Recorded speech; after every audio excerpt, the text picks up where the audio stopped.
Bismillahirrahmanirrahim. Assalamu alaikum. Welcome to the lecture number 15 of Business Mathematics MTH 367. So today we will continue with chapter number 11 named the simplex and computer solutions methods.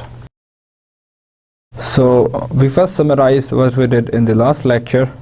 So we basically covered section 11.1, which was about simplex preliminaries. So we studied about the requirements of a simplex method, and we also studied requirements for different type of constraints in simplex method. After that we studied feasible solution, basic solution and basic feasible solution, and at the end we finished with how we can incorporate an objective function into the simplex method. So incorporating objective function. So this was our last topic.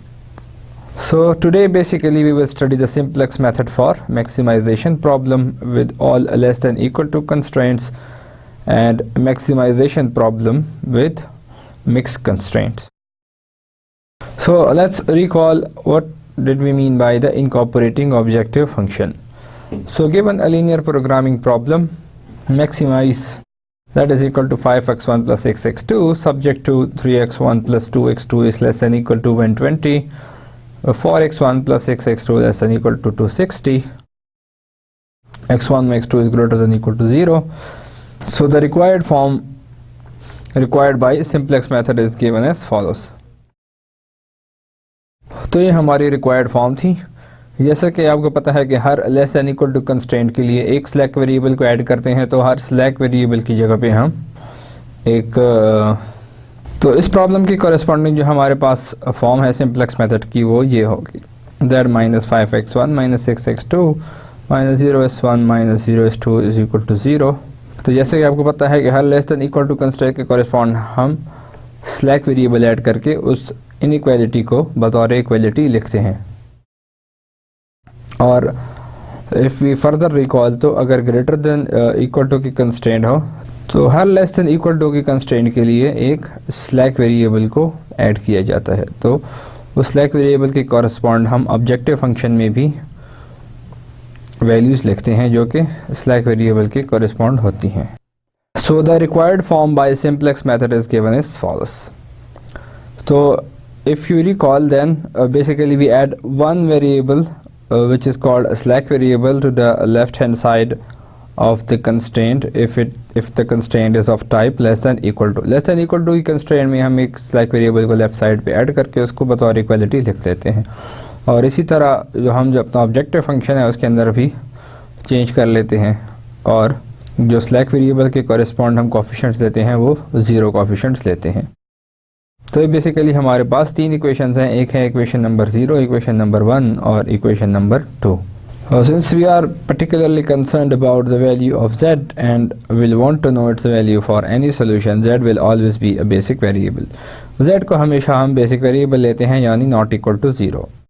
एक standard practice के अंदर z को basic variable नहीं कहा जाता. So now basically we head in to the new topic of today's lecture. So the simplex operations are performed in a tabular format. तो आपके पास जो भी इंफॉर्मेशन होती है उसको आप एक टेबल की फॉर्म में लिख लेते हैं. तो ये आपके पास एक सिंप्लेक्स प्रॉब्लम है, एक मेथड है जिसको आपने सिंप्लेक्स मेथड सॉल्व करने के लिए लिखा है. तो पहले आप उसको क्या करेंगे, टेबल की फॉर्म में लिखेंगे. सो द इनिशियल टेबल और tableau for our problem is shown in the table below. तो जो नीचे हमारे पास गिवन है ये हमारी टेबल ये कॉरेस्पॉन्डिंग प्रॉब्लम के मुताबिक है. So there is one row for each equation and the table contains the coefficients of each variable in the equations, and BI column contains right hand side of the equations. तो basically ये जो जिस तरह हमने रो operations किए थे और रोज और कॉलम्स की सूरत में लिखते थे, तो इसी तरह हम टेबल की फॉर्म में यहाँ पे लिख लेंगे. तो x1 के जो कोफिशिएंट्स हैं वो हम x1 के नीचे लिखेंगे, -5 3 4 हैं. x2 के कोफिशिएंट्स है -6 2 6, तो वो हम x2 के नीचे लिखेंगे. और s1 के कोफिशिएंट्स हैं -0 1 0, तो वो हम s1 के नीचे लिखेंगे. और 0 0 और 1 जो है S2 के कोफिशिएंट्स हैं, उसको हम S2 के नीचे लिखेंगे, और राइट हैंड साइड जो है बेसिकली वो BI कॉलम की कोरिस्पॉन्ड होती है। तो राइट हैंड साइड में हम 0, 120 और 260 लिखेंगे। तो ये हमारे पास 3 रोज हैं, row number 0, row number 1 and row number 2। और यहाँ पे हम अपने बेसिक वेरिएबल्स को लिखते हैं, यानी बेसिक सोल्यूशन हमारा ये होता है। बेसिक वेरिएबल हमेशा हम जब हम x1 और x2 को 0 पुट करते हैं तो हमारे पास जो होते हैं वो बेसिक वेरिएबल होते हैं। These are S1 and S2. So we have 3 rules to check that to check the optimality in the maximization problem. Maximization की प्रॉब्लम में किस तरह से हम चेक करते हैं कि ये सोल्यूशन जो है ऑप्टिमल है या नहीं है। So in a maximization problem, the optimal solution has been found if all row 0 coefficients for the variable are greater than or equal to 0. So if any row 0 coefficients are negative for non-basic variable, a better solution can be found by assigning a positive quantity to these variables. तो जैसे कि हमें पता है basic variable वो होते हैं जिनको हम नॉन ज़ीरो छोड़ते हैं, और नॉन बेसिक वो होते हैं जिनको हम 0 के बराबर पुट करते हैं। तो मैक्सिमाइजेशन की प्रॉब्लम में सोल्यूशन कब आता है? जब हमारे पास जो रो 0 हो उसके अंदर तमाम कोएफिशिएंट्स पॉजिटिव हो। यहाँ पे देखें हमारे पास जो कोएफिशिएंट्स हैं वो तमाम पॉजिटिव नहीं है, यानी -5 भी है, -6 भी है, यानी तमाम नॉन नेगेटिव नहीं है। तो इसलिए ये ऑप्टिमल सोल्यूशन नहीं होगा। तो अगर कोई भी हमारे पास कोएफिशिएंट जो होगा वो नॉन ज़ीरो होगा तो हम बेटर सोल्यूशन फाइंड कर सकते हैं। तो हम नया बेसिक वेरिएबल किस तरह से इंट्रोड्यूस कर सकते हैं? So in maximization problem the non basic variable which will replace a basic variable is the one having the most negative row 0 coefficient. यानी अब हम जो है जहाँ हमारा नॉन बेसिक वेरिएबल है उसको बेसिक में चेंज करने के लिए हम जो मोस्ट नेगेटिव कोएफिशिएंट है रो 0 में उसको लेंगे। यानी इस केस में -6 जो है वो हमारा मोस्ट नेगेटिव कोएफिशिएंट है इस टेबल में। तो बेसिकली हम जो x2 है इसको नॉन बेसिक से बेसिक वेरिएबल में कन्वर्ट करेंगे। टाइज में भी ब्रोकन आर्बिट्ररी, यानी अगर दोनों क्वांटिटीज़ बराबर हों, यानी फॉर एग्ज़ाम्पल यहाँ पे दोनों -5 होते या -6 होते, तो हम इनमें से कोई भी वेरिएबल लेके उसको हम नॉन बेसिक बना सकते थे। x1 और x2 यहाँ पे नॉन बेसिक है। So rule 3 departing basic variable. तो जब हम नॉन बेसिक वेरिएबल को बेसिक वेरिएबल बनाते हैं तो इसमें हम जो एक वेरिएबल होता है हमारा बेसिक उसको रिप्लेस करते हैं उस नॉन बेसिक वेरिएबल से। तो यहाँ पे बेसिक वेरिएबल हमारे दो हैं, S1 और S2। तो जब हम किसी नॉन बेसिक को बेसिक बनाएंगे तो इनमें से S1 या S2 में से किसी एक को रिप्लेस किया जाएगा। तो वो रिप्लेसमेंट क्या की जाती है कि so the basic variable to be replaced is found by determining the row I associated with minimum of bi by ai। तो हम bi by ai फाइंड करते हैं। ai वो रो है कि जिस रो में हमारा नॉन बेसिक वेरिएबल होता है।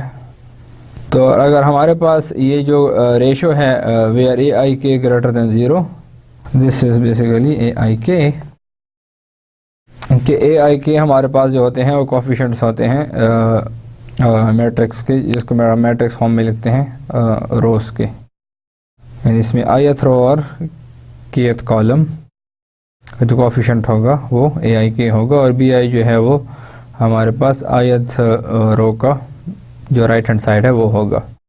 So in addition to identifying the departing basic variable, the minimum bi divided by aik value is the maximum number of units which can be introduced of the incoming basic variable। और ये जो value होती है ये maximum number of units को represent करती है जो कि हम नया बेसिक वेरिएबल है उसके ऐड कर सकते हैं। So let's summarize the simplex procedure. अभी तक जो हमने पढ़ा है सिंप्लेक्स प्रोसीजर को हम समराइज करते हैं। So we summarize the simplex procedure for maximization problems having all less than equal to constraint। तो हम लेस देन इक्वल टू की जो तमाम कंस्ट्रेंट्स हैं उनके लिए करते हैं, बाद में थोड़ी सी मॉडिफिकेशन चाहिए होगी जो कि हम जिस टाइप की एग्जांपल होगी उसके मुताबिक आपको बताएंगे फिर और उसको सॉल्व करेंगे। So first add slack variables to each constraint and the objective function and place the variable coefficients and right hand side constants in a simplex tableau. तो पहले आप जो है जब आपके पास तमाम less than equal to constraint है तो आप सिर्फ सिलेक्ट वेरिएबल ऐड करेंगे और उनको सिंप्लेक्स की जो टेबल है उसके अंदर लिख लेंगे. Identify the initial solution by declaring each of the slack variables as basic variable. All other variables are non-basic in the initial solution. Initial solution में आप जो slack variables हैं उनको basic variable लेते हैं और जो बाकी तमाम variables होते हैं उनको आप non-basic variable लेते हैं. So determine whether the current solution is optimal by applying rule 1. Rule 1 क्या था कि are all row zero coefficients are positive non-negative. अगर रो 1 के तमाम जो कोफिशिएंट्स है वो नॉन नेगेटिव हों तो आपका जो सोल्यूशन है वो ऑप्टिमल होगा. If it is not optimal proceed to step 3. So in step 3 determine the non basic variable which should become a basic variable in the next solution by applying rule 2. तो अगर आपके पास जो solution है वो optimal नहीं है तो आप वो वेरिएबल आपने फाइंड करना है, वो नॉन बेसिक वेरिएबल जिसको नेक्स्ट सोल्यूशन में बेसिक वेरिएबल होना है. तो उसके लिए क्या करेंगे, आप रूल 2 को अप्लाई करेंगे. तो आप क्या करेंगे, जो most negative row zero coefficient है उसको फाइंड आउट करेंगे. उसके बाद determine the basic variable which should be replaced in next solution by applying rule 3. तो जाहिर है जब आपने एक नॉन बेसिक वेरिएबल को बेसिक बनाना है तो उसके लिए एक बेसिक वेरिएबल को आप रिमूव करेंगे. तो जिस बेसिक वेरिएबल को आप रिमूव करेंगे उसको फाइंड करने के लिए आप ये रेशोस फाइंड करेंगे जो कि bi डिवाइडेड बाई aik होंगी और aik ग्रेटर देन 0 होंगी. तो यहाँ पे सबसे कम रेशो आएगी जिस रो के कॉरेस्पॉन्ड, तो वो जो आपका बेसिक वेरिएबल होगा उसको आप उस नॉन बेसिक वेरिएबल से रिप्लेस कर देंगे जिसको आप बेसिक बनाना चाहते हैं. So then you apply the Gaussian elimination operation to generate the new solution और न्यू टेबल. तो आप जो आपके पास सिस्टम आएगा उस पर आप गॉसियन एलिमिनेशन अप्लाई करेंगे तो आपके पास एक नया टेबल आ जाएगा और उसके बाद स्टेप 2 फिर से रिपीट होगा. स्टेप 2 में यानी आप फिर से शुरू करेंगे कि क्या तमाम row zero coefficients non negative हैं या नहीं है. अगर नॉन नेगेटिव हैं तो आपका सोल्यूशन आ गया है. So the best way to understand all this parts is to do some examples. So all this theoretical parts ये जो हमने पढ़े तो इसको एग्जांपल्स के ज़रिए हम देख सकते हैं कि how actually we need to do such kind of things. So the example is solve the following linear programming problem using the simplex method. तो question है कि maximize z is equal to 5x1 plus 6x2 subject to 3x1 plus 2x2 is less than equal to 120, 4x1 plus 6x2 is less than equal to 260. where x1 and x2 are greater than equal to 0. So rewriting the problem in standard form with slack variables added in, we have the following. So that is, we have to maximize z is equal to 5x1 plus 6x2 subject to 3x1 plus 2x2 plus s1 is equal to 120. Or then you have for x1 plus 6x2 plus s2 is equal to 260. So the first of all that the objective function should be restated by moving all variables to the left side of the equation. तो objective function को हम लिखेंगे इस तरह से कि तमाम जो वेरिएबल्स हैं वो लेफ़्ट साइड के ऊपर आ जाएं. तो इस केस में ऑब्जेक्टिव फंक्शन होगा हमारे पास z minus 5x1 minus 6x2 minus 0s1 minus 0s2 is equal to. So the initial simplex tableau is shown in the following table. So this table summarizes all the information given in the last system of equation. तो ये हमारे पास एक system of equations है. यहाँ पे हमारे पास 3 equations हैं. So there are 3 equations. This is one, second, and we have 3 equations.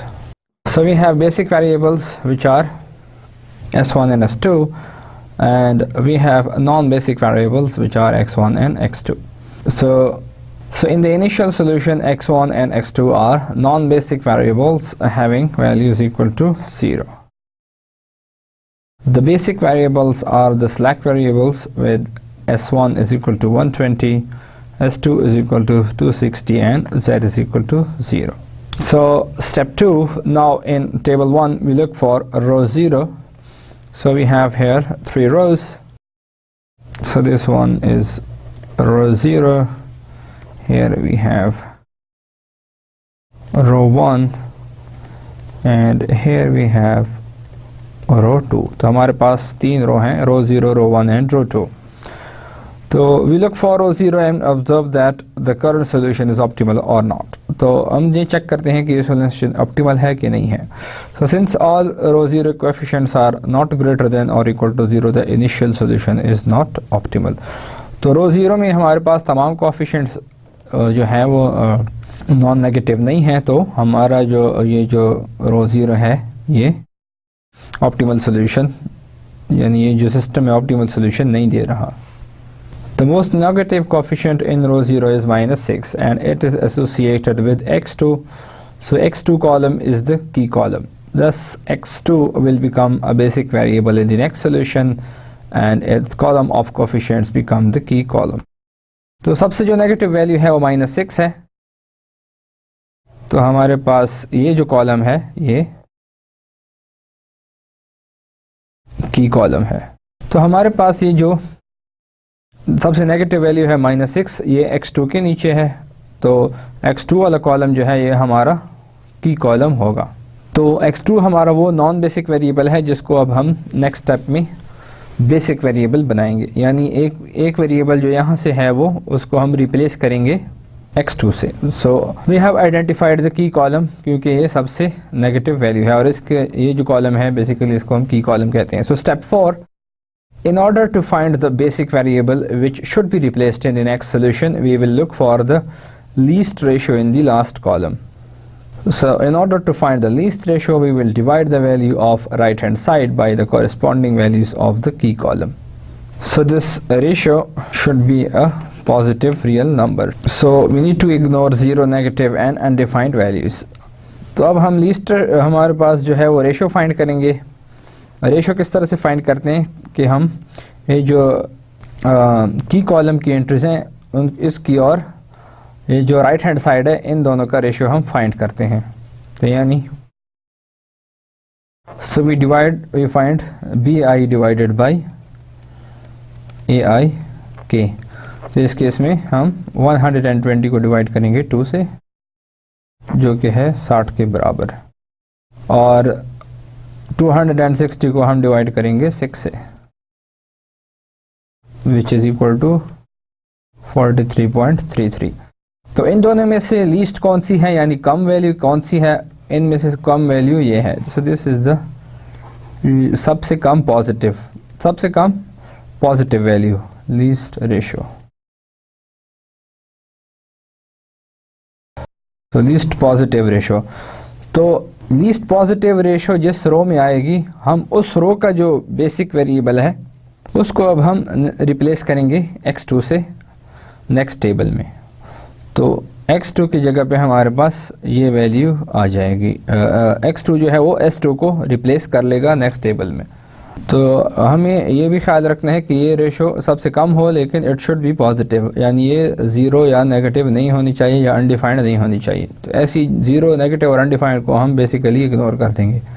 So the least ratio is 43.3 which corresponds to S2, so we will replace it by X2 in the next table. तो नया solution find करने के लिए हम step number 5 करेंगे. तो एक तो हम रिप्लेस करेंगे S2 को X2 से, उसके अलावा हमने एक और स्टेप भी करना है, वो है रो ऑपरेशन के ज़रिए हम वो स्टेप करेंगे. और so the new solution is found by transforming the coefficients in the X2 column, यानी जो X2 कॉलम है उसके अंदर हमारे पास कोएफिशिएंट्स थे -6 to 6. So we will transform them to the 0, 0, 1 by row operations. तो हम रो ऑपरेशंस के ज़रिए x2 कॉलम के जो कोफिशेंट्स हैं उसको हम 0 0 1 में चेंज करेंगे। 1 ये लास्ट वैल्यू पे क्यों आया है, क्योंकि हम रो 2 का एलिमेंट जो है यानी जो s2 है उससे हम x2 को रिप्लेस कर रहे हैं। अगर हम s1 को रिप्लेस कर रहे होते तो फिर हम 1 यहाँ पे लाते, यानी तब हमारा कॉलम होता 0 0 0 1 0 ट्रांसफॉर्मेशन के बाद, because we replace s2 by x2।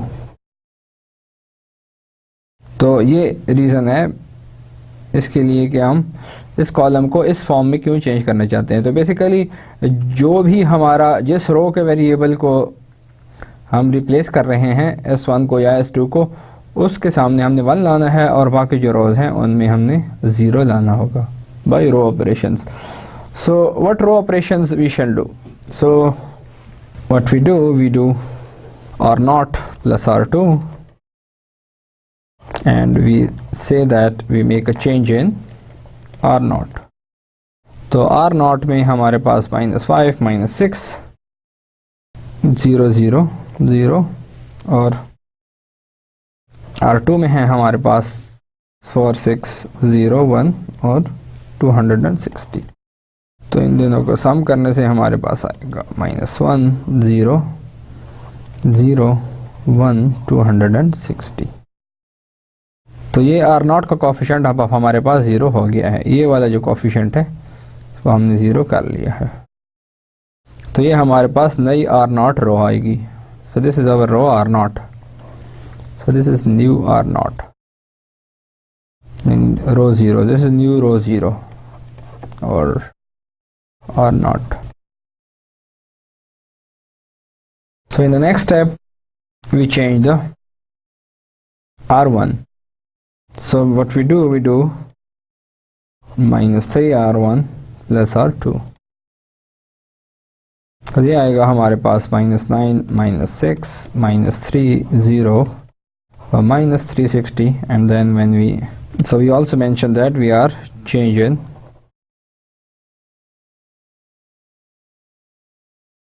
r1 for 6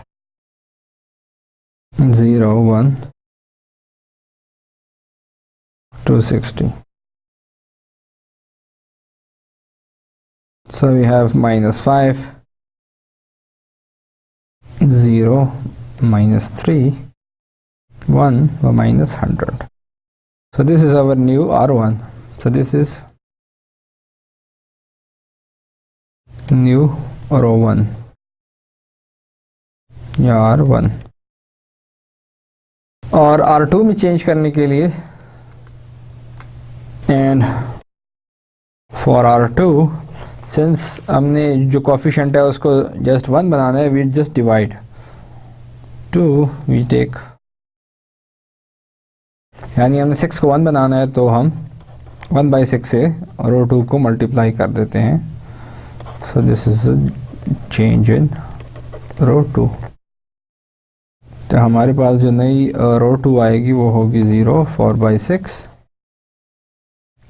1 0 and 1/6 and 260/6। So this is our new row 2। So now this is our table number 2। So in table 2 अब हमने जो हमारी रोज थी उनमें रो ऑपरेशन से हमने चेंजेस की और हमारे पास आ गया -1 0 0 1 और बी आ गया 260। याद रहे कि अब हम जो चेंजेस करेंगे वो चेंजेस सिर्फ आएंगी जो हमारे पास x1 x2 और या जो एडेड वेरिएबल s1 और s2 हैं उनमें आएंगी। z के अंदर कोई चेंज नहीं आएगी। तो z वाली जो कॉलम है उसके ऊपर कोई भी रो ऑपरेशन नहीं होगा। जैसा कि आपने यहाँ पे देखा, हमने यहाँ पे टोटल सिर्फ 5 जो एंट्रीज हैं कॉलम्स हैं उनको लिया। वो 5 एंट्रीज हमारी ये होंगी कि x1 x2 s1 s2 व bi। तो हमारे नए टेबल में हमारे पास जो x1 के कॉलम है उसमें -1 -5 4/6 है। इसी तरह x2 में 0 0 1 है, s1 में 0 -3 1 है और s2 में 1 1 1/6 है और bi में है 260 -100 and 260/6. So now basically we check whether the solution is optimal or not. So since all row zero coefficients are not non-negative, that is the solution is not optimal. So we start again from step number 3. तो अब हमारे पास एक value है जो कि अभी negative है, तो हम ये नहीं कह सकते कि जो सोल्यूशन आया है ये ऑप्टिमल सोल्यूशन है। So what we do basically हम अब हमारे पास जो नया की कॉलम है वो, क्योंकि मोस्ट नेगेटिव वैल्यू -1 है रो 0 में, so the key column below x1 is the key column.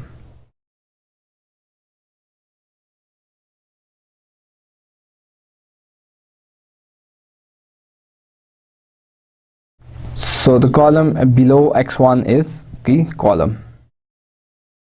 तो अब ये जो है हमारे पास दिस इज अवर की कॉलम, क्योंकि मोस्ट नेगेटिव वैल्यू जो है -1 है और इसकी जो एंट्रीज हैं ये की कॉलम की एंट्रीज होंगी।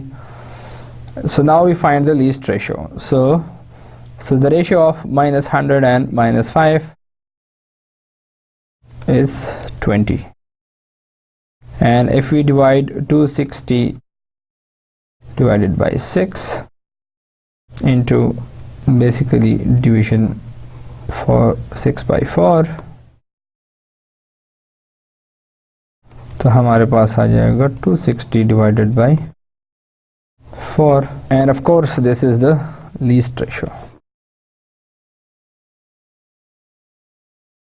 So this is least ratio. So it means कि हमारे नए सॉल्यूशन में S1 को हम X1 से रिप्लेस करेंगे, यानी X1 जो होगा वो हमारा नया बेसिक वेरिएबल होगा। So the least ratio is 20 which corresponds to S1, so S1 is replaced by X1 in the next table. So next table में रिप्लेसमेंट के अलावा अब हम क्या करेंगे कि जो की कॉलम है इसकी एंट्रीज को भी ट्रांसफॉर्म करेंगे। So by applying Gaussian elimination method, we want to convert, what we want to convert is -1, -5 and 4/6 to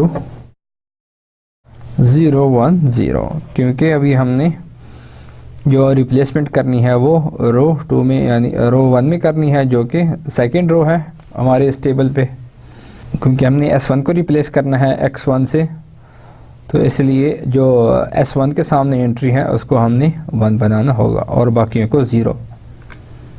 so we do R0 minus 1/5 R1, so we are making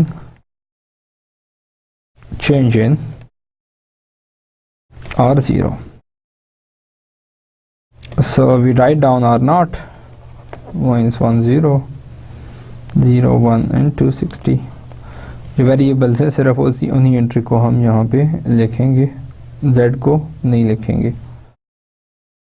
But this is -1 0 -3/5 and we will have 1/5 and here we will have -20।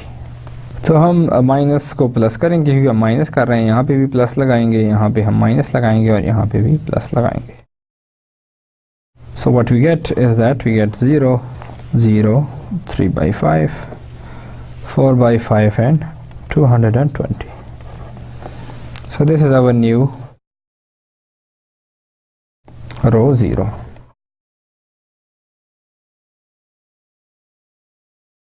और new R0, तो हमारे पास जो coefficient है वो x1 के नीचे 0 आ गया है। And secondly we will replace, now we want to change this to change we want to make a change in R2 जो कि 0 आ जाए। तो what we do basically is that we take 30 R2 minus 4 R1 to get a change in R2. So 30 R2 is 20, 30, 0 and 5, and here we will have 1300. यहाँ पे होगा हमारे पास 20, 0, 12. Here we will have minus 12 and here we will have 400. So plus है तो minus हो जाएगा, यहाँ पे भी प्लस माइनस हो जाएगा, माइनस प्लस हो जाएगा, प्लस माइनस हो जाएगा. So what we get 0, 30 minus 12 plus 17 and 900. So this is our new row 2.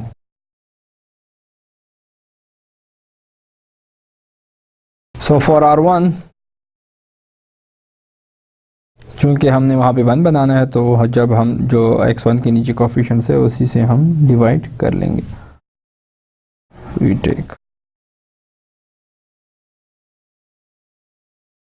minus 1 by 5 R1 to make a change in R1. So R1 would be 3 by 5 minus 1 by 5 and 20. So this is our new row 1. So now we have table number 3. So in this table we have replaced S1 by X1 and we have these values in the row X1 and here we have some values in the row X2. Since we need to make the required solution will occur when we have 1 under X2 as well.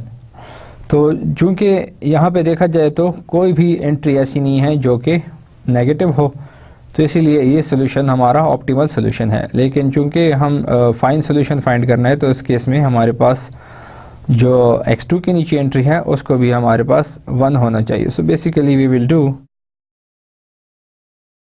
1 by 30 times row 2. तो ऐसे हमारे पास जो नई R2 आ जाएगी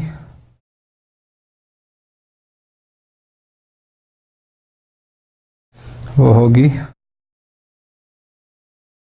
01 minus 2 by 5 17 by 30 और जो B होगा उस यहाँ पे हमारे पास आ जाएगा 900 by 30 which is 30. So it means that hence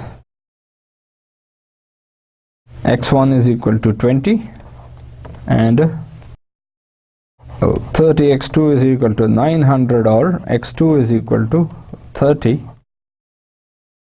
क्योंकि यहाँ से हम 30 x2 भी लिख सकते हैं इक्वल टू 900 या फिर x2 is equal to 30 भी लिख सकते हैं. is the point where we get optimal solution.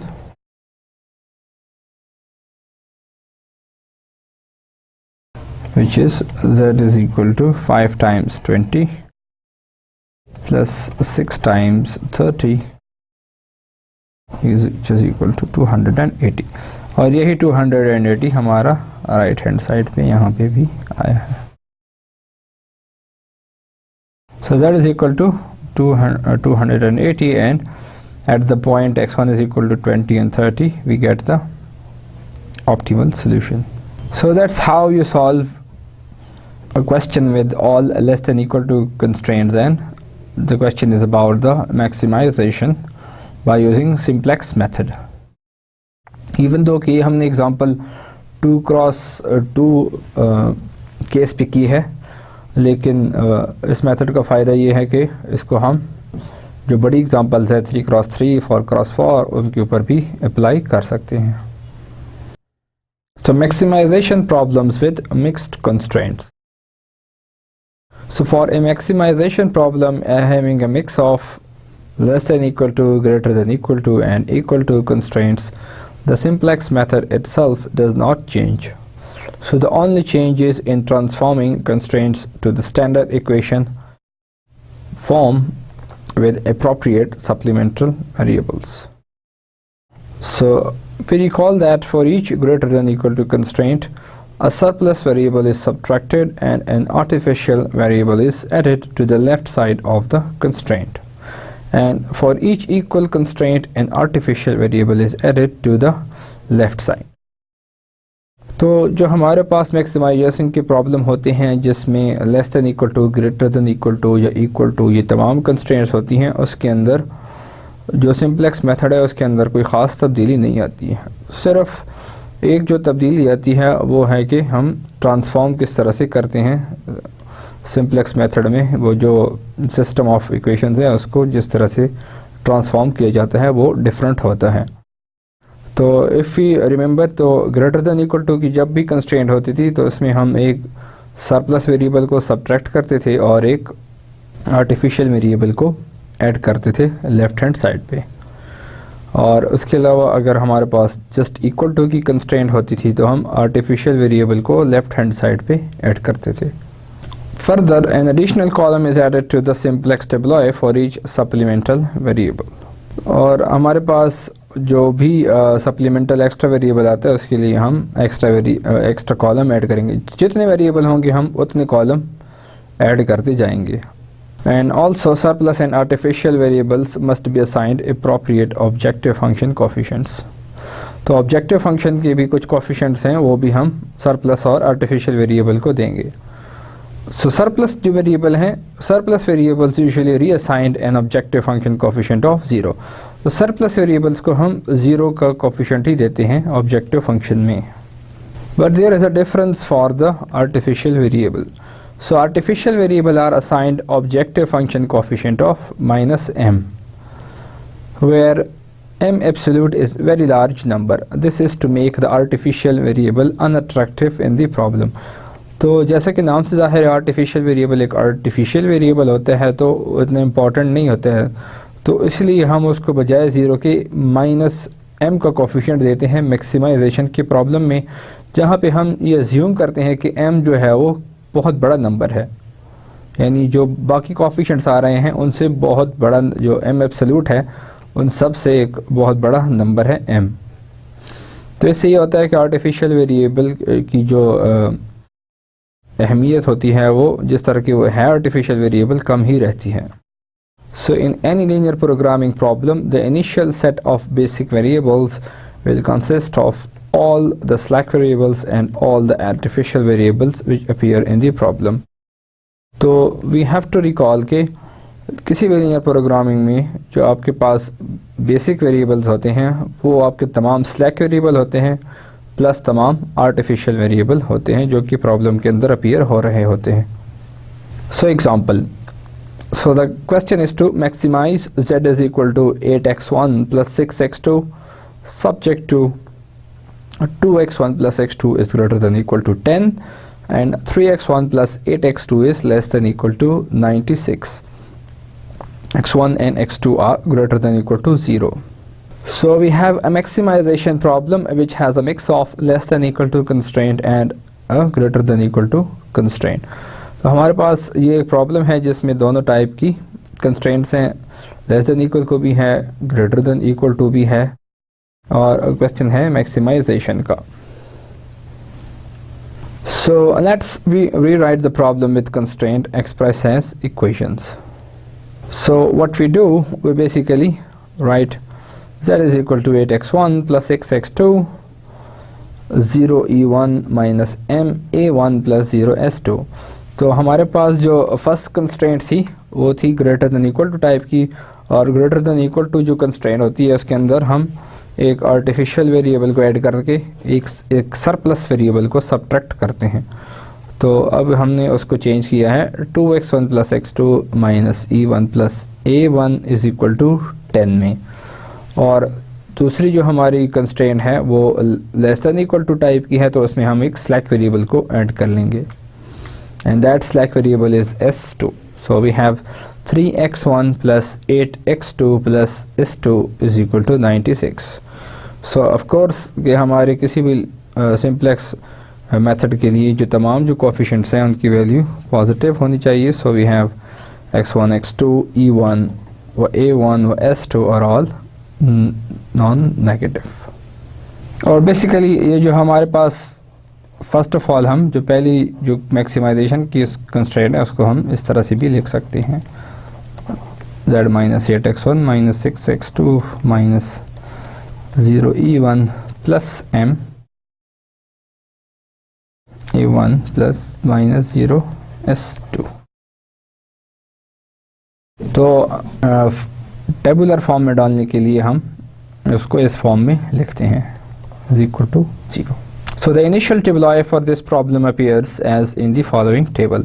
तो जैसा कि हमने कहा कि बेसिक वेरिएबल्स होते हैं तमाम आर्टिफिशियल वेरिएबल और तमाम स्लैक वेरिएबल्स पे मुश्तमिल सेट को कहते हैं कि हम ये जो हमारे पास सेट है वो है हमारे पास बेसिक वेरिएबल्स का। तो इसलिए हमारे पास एक आर्टिफिशियल वेरिएबल है, पहली कंस्ट्रेंट से आया है, तो वो एक बेसिक वेरिएबल होगा। एक स्लैक वेरिएबल है जो कि s2 जो कि सेकंड कंस्ट्रेंट से आया है, वो हमारे पास एक दूसरा बेसिक वेरिएबल होगा।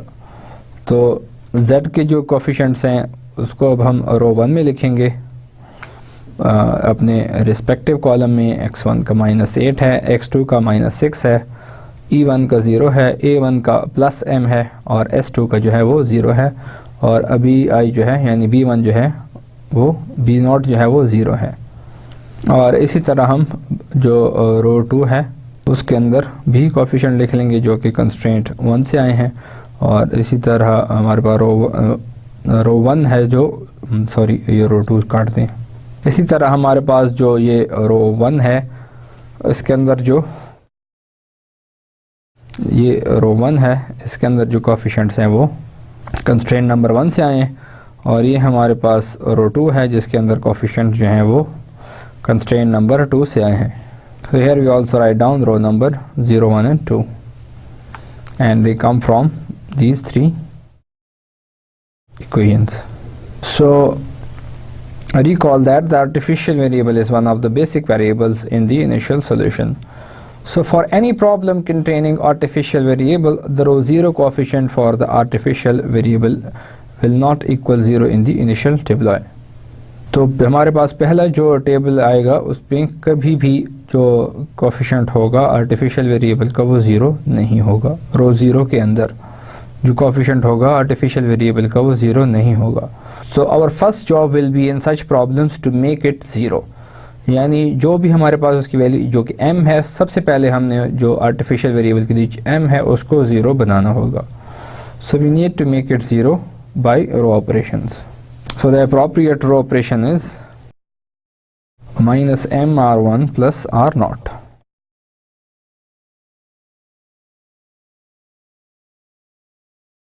So this is change in r0।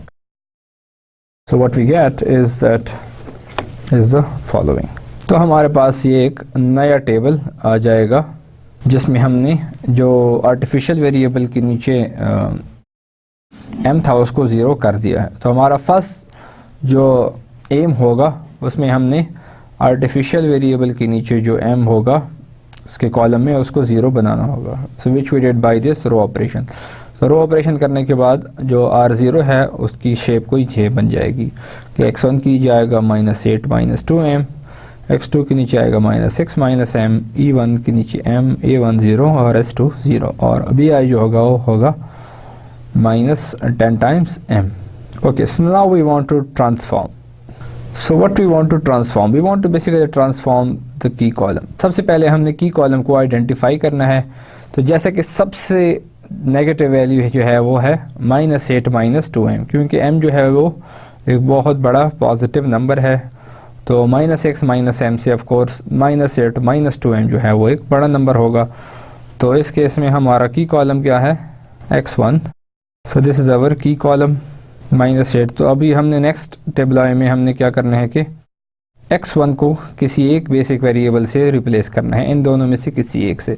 तो वो कौन सा वेरिएबल होगा जिससे रिप्लेस करना है, उसके लिए हम लीस्ट रेशो फाइंड करेंगे। लीस्ट रेशो में हम इस bi का और x1 के जो कॉलम एंट्रीज हैं उनका रेशो फाइंड करेंगे। तो 10/2 है हमारे पास रो नंबर 1 में, उससे हमारे पास आता है 5 और ये वही 5 है जो कि इसको इंडिकेट कर रहा है। और सेकंड जो हमारे पास है वो है 96/3, जो क्या आता है हमारे पास 32, और ये एंट्री इसको रिफ्लेक्ट कर रही है। तो जाहिर है कि 5 और 32 में से लीस्ट रेशो हमारे पास है 5, तो इसलिए इसके ऊपर हल्का सा स्टार है। तो इट मीन्स कि अब हमने नेक्स्ट टेबल में जो हमारा आर्टिफिशियल वेरिएबल a1 है उसकी जगह पे a1 हमारा डिपार्टिंग वेरिएबल होगा और x1 जो होगा वो हमारा नया बेसिक वेरिएबल होगा। और इसके अलावा लेकिन एक स्टेप है जिसमें हमने इस कॉलम को एक ख़ास शेप देनी है। सो वो ख़ास शेप क्या है? So we want to transform -8 -2m 2/3 to, if you remember, चूँकि हम a1 से रिप्लेस कर रहे हैं तो a1 जो है वो हमारे पास रो 1 है, वहाँ पे 1 होगा और बाकी जो इंटरेस्ट हैं उसको हम 0 बनाना चाहते हैं। तो चूँकि हम a1 को रिप्लेस कर रहे हैं, लीस्ट रेशो जो है वो a1 की रो में आती है, तो a1 के सामने जो कोफिशिएंट है उसको 1 बनाएंगे हम रो ऑपरेशन से, और बाकी जो x1 की नीचे कॉलम्स में एंट्रीज हैं इनको अब हम 0 बनाएंगे by using row operations. So to make a change in R3 what we do, we have -3R1 plus 2R2, so that gives us change in R3. So this gives us -6 -3 3 -3 0 -30, और 2R2 होगा हमारे पास 6 16 0 0 2 and 192। तो ये रो 2 का हमने, so this gives us 0 13 3 -3 2 and 162. So this is our new row.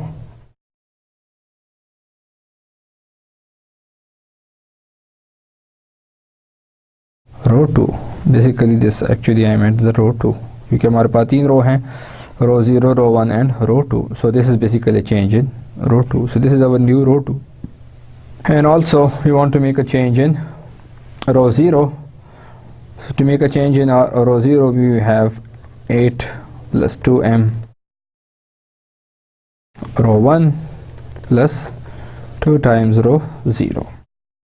So this is a change in row 0. So what we get here is that 2 times 8 plus 2m, 8 plus 2m minus 8 minus 2m and 8 plus 2m 0, or 10 times 8 plus 2m. यहाँ पे आएगा हमारे पास 2 times -8 minus 2m and -12 minus 2m 2m, इसके नीचे 2 entries आएंगी, 0, ये भी 0, और ये आएगा -20m. So when we add, we get 0 -4 -8 8 plus 2m 0 over 80. So this would be our new row 0. So this is new row 0. So for R1 it is very simple. We take half R1 and this will give us 1 half minus half 0 of 5 to be the new row 1. So we have 3 rows which we now write down in the new table. So this is our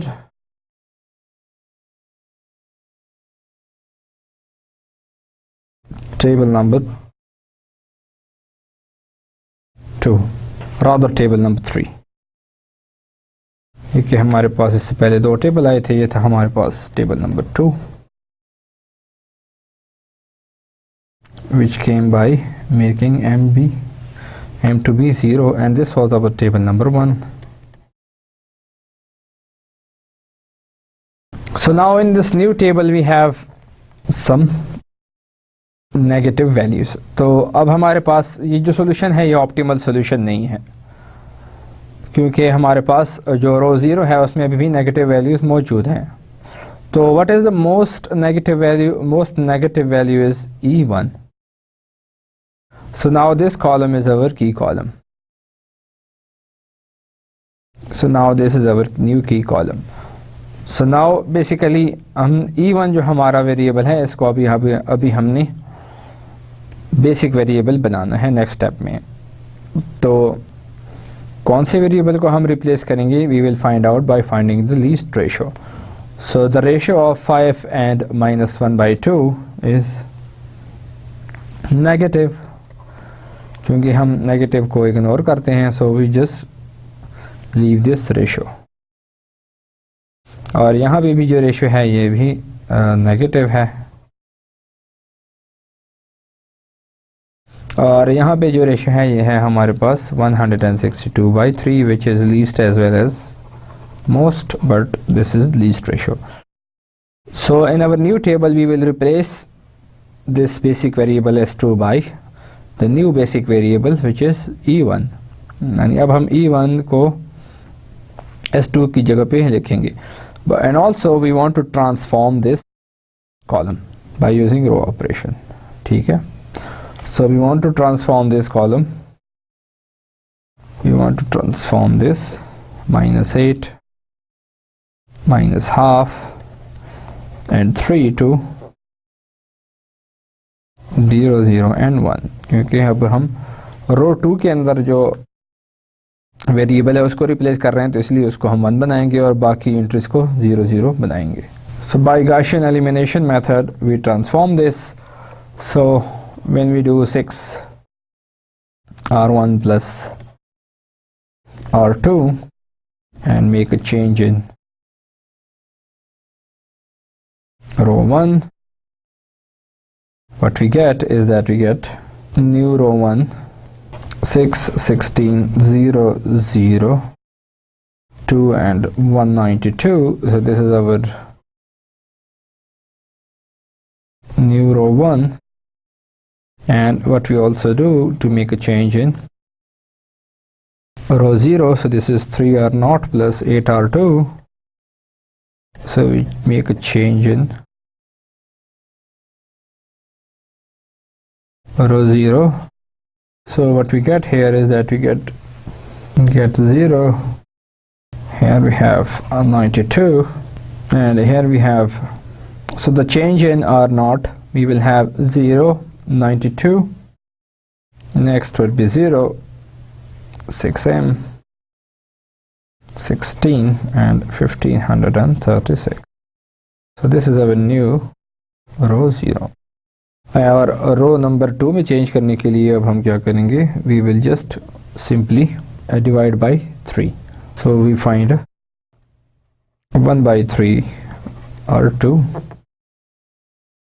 which is change in row 2. So our new row 2 is 0, 13, 3 minus 3, 2 from 106 to 2. So this is our new row 2. So this is our new table which gives us all the information. So from here we have now x1 which we replaced last time, and this time we replaced the variable E1. This should rather be E1. So E1 is our new basic variable. तो ये हमारे पास अब new table आ गया है. Now if you look at the row 0, हमारे पास कोई भी ऐसी वैल्यू नहीं है जो कि नेगेटिव हो. It means कि now we have the optimal solution. So the above table can also be written in the short form as follows. So basically we can write down this table as follows, जहाँ पे x1 जो है वो हमारे पास 32 है और e1 जो आया है वो हमारे पास 54 है. So the objective function is maximized at a value 256 at x1 is equal to 32 and e1 is equal to 54, which basically means that x2 is equal to 0. तो बेसिकली अगर हम अपने ऑब्जेक्टिव फंक्शन में ये वैल्यूज पुट करें x1 और x2 की, तो हमारे पास आएगा z is equal to 8 times x1 which is 32 plus 6 times 0 जो कि 256 के बराबर है. So that's how you find the solution by using the simplex method of the question where we have two type of constraints, यानी less than equal to की constraint भी है और greater than equal to की constraint भी है, and we are doing the maximization problem. So let's review today's lecture. तो आज के लेक्चर में हमने बेसिकली दो एग्जांपल्स किए हैं. एक तो हमने simplex method for maximization problem with less than equal to एक तो हमने the simplex method for maximization problem with less than equal to constraint पढ़ा है, और उसके अलावा हमने maximization problem with mix constraints को पढ़ा है. So in the next lecture we will do the minimization problems, and after that we will study some special phenomena. जिस तरह हमने देखा कि alternative optimal solution कब आते हैं, no feasible solution कब आते हैं और unbounded solution कब आते हैं by simplex method, and we will see all these things by having an example each of a kind. तो उम्मीद है आज के लेक्चर में आपने maximization problem with less than equal to constraint and with mix constraint सीखा होगा. अब आपसे मुलाकात होगी नेक्स्ट लेक्चर में. तब तक के लिए हमें इजाज़त दीजिए. अल्लाह हाफ़िज़.